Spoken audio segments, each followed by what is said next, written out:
Good morning friends, I am Heguna Hasid and I am going to show you how to make solar panel and gearbox.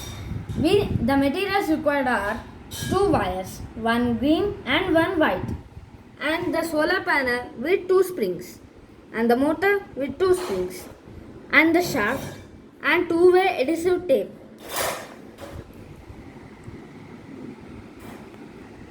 See, this is how I place solar panel with 2 springs. See, I connected green wire and white wire to the gearbox.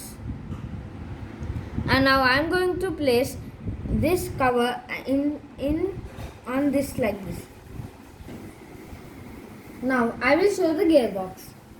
Here is the motor. See, and with the motor 2 springs are connected to the green wire and the white wire.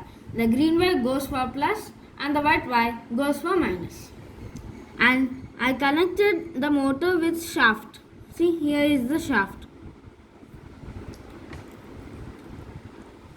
See, and now I am going to cover this with the lid. See, I cover it with the cover and now I am going to keep this.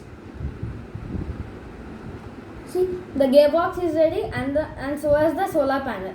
These two are the main parts for making solar projects. Be careful, these are the very main. Thank you. In next episode, I am going to show you how to make solar projects.